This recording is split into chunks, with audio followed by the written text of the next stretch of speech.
I want to start the review tonight by reviewing something else that was related to tonight's games and why we don't have notes on first periods here, this game here, and then the notes really pick up over here. So I went to the hometown hockey presentation here in Abbotsford. I don't know that if they have it in Abbotsford again, I know they had it in Abbotsford before. I don't know that I would go again.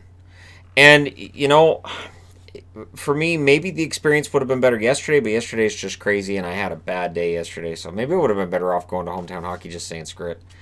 And I was kind of a little bit on the fence. Yvonne had to take the kids. Our eldest was in the Special Olympics portion of things, and they had a game that they were playing at this little makeshift street hockey thing.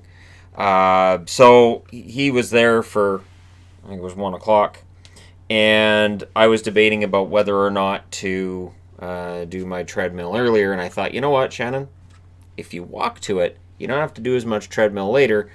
It's exercise. It's a nice day out. It's cold by our standards. Rest of Canada, I'm not going to say the temperature because you guys would come out here and smack me. But for us, it was chilly, and so it was a lot smaller than I had envisioned. There were less people than I thought might be there. I did get approached a few times. I did have a nice meeting with Dave Babbage. Yvonne actually videotaped it. There are pictures from that as well that I will upload to my Instagram as well. But she took a little 30-second video of Dave Babbage and myself talking. No, Dave didn't know who I was, which is great. That's fantastic. And a very, very nice guy. And I had no idea he was going to be there. If I had knew that Babbage was going to be there, I would have wore either Whalers or the old-fashioned Jets. But I was wearing my Dallas Stars Winter Classic because I knew nobody else would be wearing that today. And I thought, I'll wear something different. It also meant that when Finn came over to my section of the crowd, he actually stood in front of me and had his back so that if the camera did turn my way, you couldn't see me. So, it didn't, though. I'm 99% sure we never actually show up on TV, because if I did, 9 times out of 10, if I'm on TV, everybody messages me. So there you go. I didn't see Tara and Ron. I never saw them leave that studio that they're in. And and honestly, through that glass, you can barely see them. You could put almost anybody on the other side of that glass, and I would have gone, is that her? And if I hadn't heard her voice while she was addressing the crowd before the show went live, I would have had no idea it was her. No clue. Ron McLean is a little more recognizable and a little more distinct with the hair and the bald spot there. But Tara, I don't know. So if you watched it and if you're going, it doesn't look like there's anybody there, that's because after they did the intro, I would say 15-20% of the people just left right away. There were a lot of people that were there with their kids for that parade thing they put together, and as soon as that was done, we're out of here. A lot of kids wanted to leave. They'd been there for a while out there, and it was cold. There wasn't really anything to do. The food was all free, but it was like that Giuseppe's Pizza.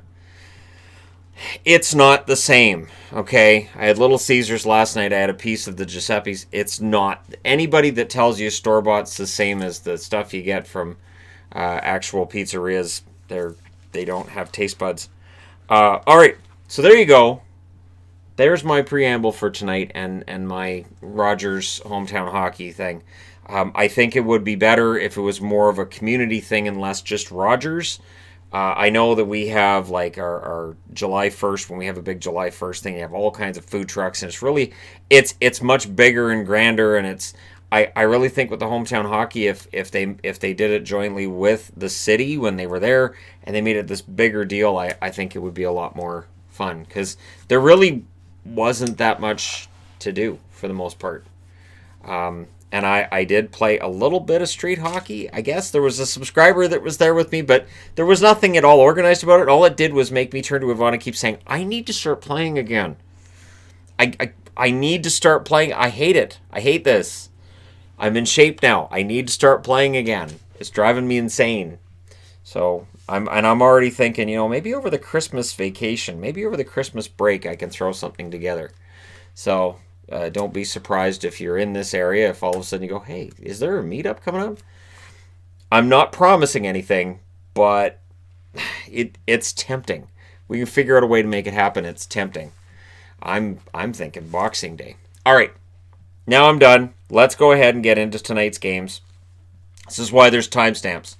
So if you don't want to listen to me talk, you want me to shut up and just talk about the games, now we're going to get into Winnipeg and Philadelphia. The Philadelphia Flyers tonight, for people who watched my power rankings last night, everybody lost their minds. Flyers are too high.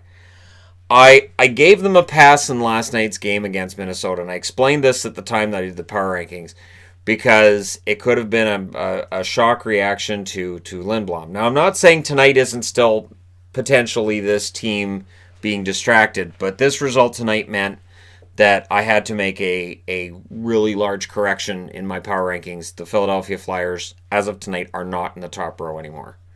So they did take a dive, and in this game it starts early. Ehlers from Roslovic and Wheeler at 4:57. Zbiza scores from Pionk and Lowry at 11:49. Yvonne's favorite teams, of course, are Minnesota and Winnipeg, so every time Winnipeg scored, her phone went off, and it went off a lot. Second period, Niskanen scores from Hayes and Van Riemsdyk at 4:15. That's a power play goal. Then Winnipeg's power play starts around the halfway mark. Wheeler from Morrissey and Scheifele at 10:34. 3 minutes later, it's Scheifele from Wheeler and Pionk. So at 13:15, this game's basically done. It's 4-1. Shaw scores from Shore and Bork at 14:35. So that's Logan Shaw and Nick Shore. There's a lot of guys here there's other players in the NHL with those last names. So I'm going to apologize if I get that mixed up at some point in the coming weeks. Laine would then score from Connor at 14:51. So, yeah, that makes it 6-1. Van Riemsdyk scores from Provorov and Hayes at 19:32. So in the last minute, they make it 6-2 going into the third. And the funny thing is, I looked at my phone at this point where I'm like, oh, it's 6-2. Holy crap, second intermission. Are you serious? And that was when I turned to Yvonne and I said, yeah, power rankings are, it's gonna be some massive shift now. Connor scores in the third. That's a power play goal from Scheifele and Pionk at 6:43. So Pionk with a couple of helpers tonight. Scheifele with a lot of points. Gostisbehere would score from Obe Kubel and Couturier at 9:41. That makes it 7-3. That's your final score. Elliott, 11 saves on 17 shots. Carter Hart comes in for the third. He saves 6 out of 7. 3 stars are Wheeler, Pionk, and Scheifele. Hellebuck saved 29 out of 32 in the win. Power plays, well, that Philadelphia got perfect. They were 1 for 1. However, Winnipeg, 3 for 5. That's going to bring their power play numbers up a lot. That penalty kill will take a bit of a hit from tonight, but that power play, that's when you go 3 for 5, that makes a big difference. Somebody who's followed the Canucks for a while, that makes a big difference. Shots favored Philly in every period.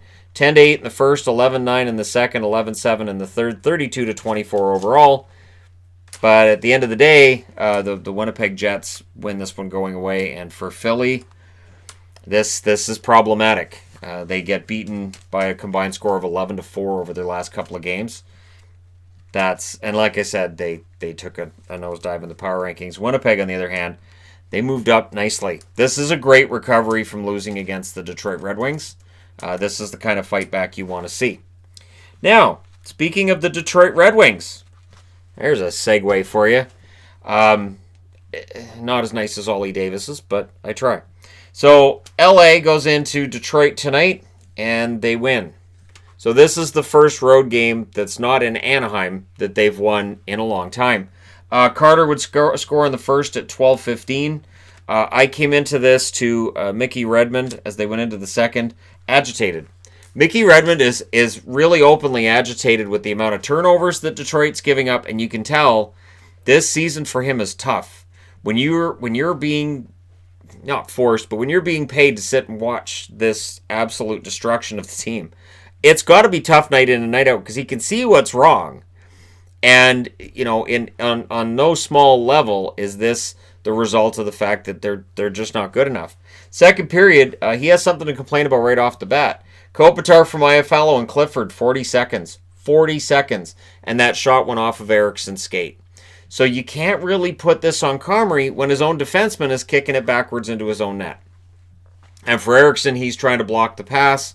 He ends up kicking into his own net because Detroit reasons. The Wings got close to one right after, but the Kings get a power play. The Kings would not score on their power plays tonight because their power play sucks. Kopitar scores from Iafallo and Brown at 11-14. It's 30th in the NHL. Look it up. So that made it 3-0. And the shots were about 3-1 in favor of the LA Kings throughout the game to that stage. And it really showed just how completely lopsided this game was in favor of the Kings.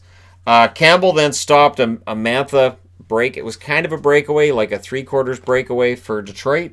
As later on in the period, they started getting some pressure. The third period, the Kings kind of sit back, and they looked ready to win on the road.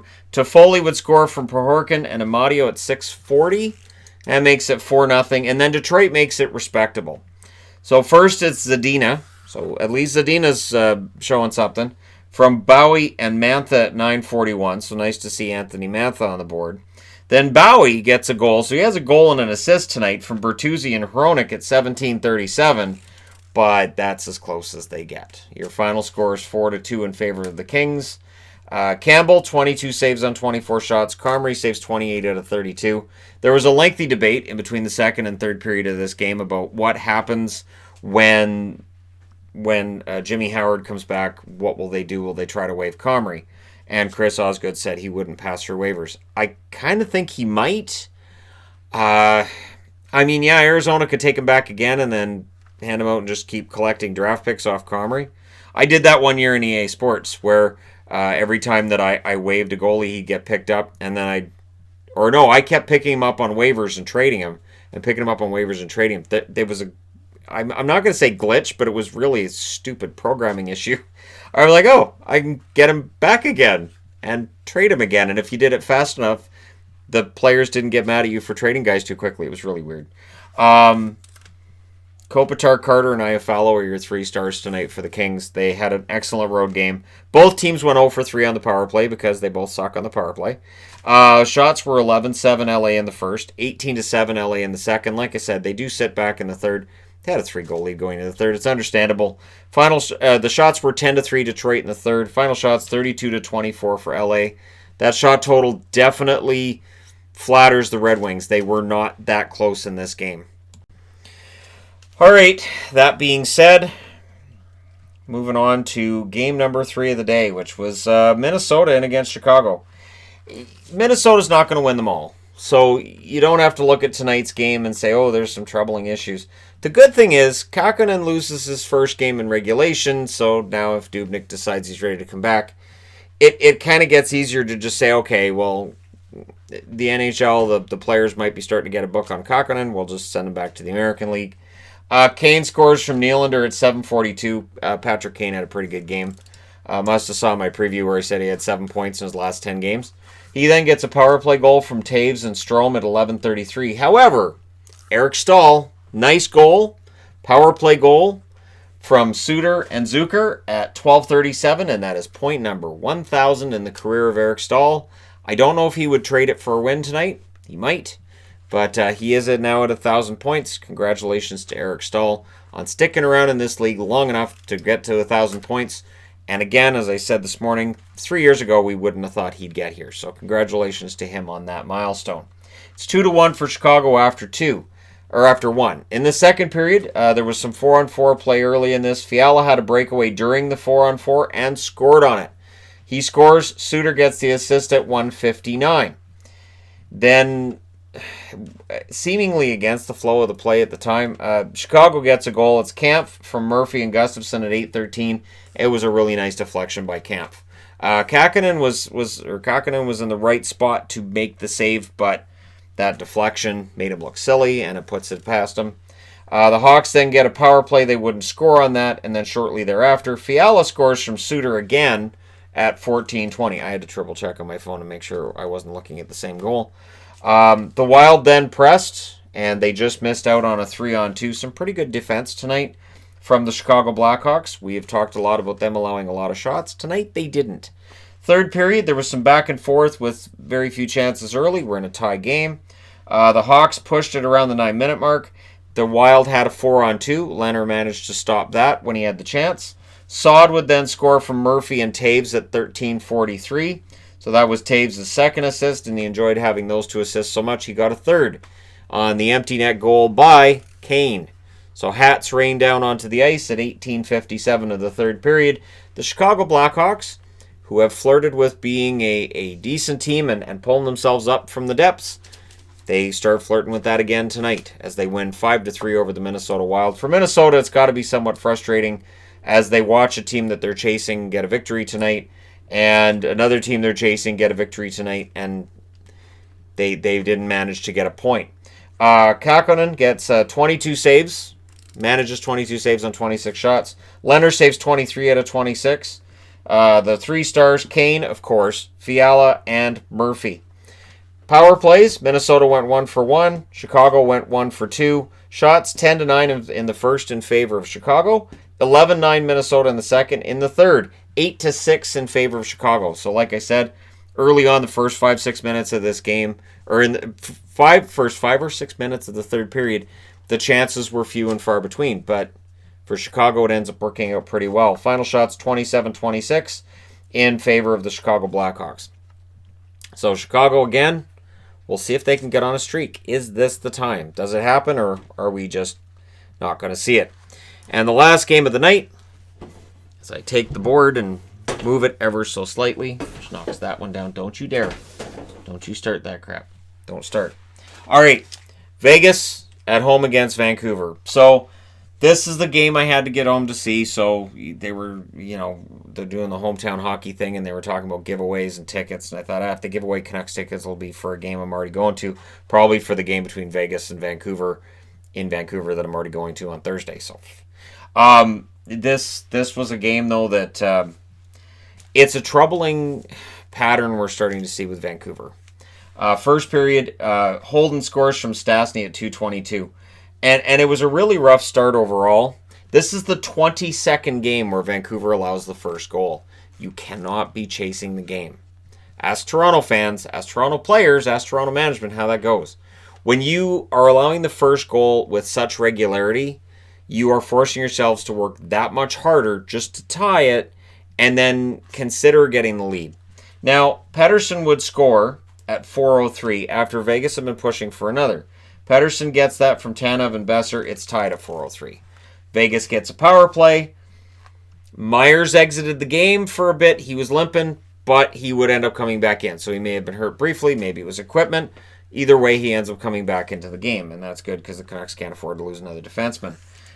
Vegas then gets another power play, and on that one they score. Zykov scores from Pacioretty and Theodore at 9:51. The Canucks got a power play.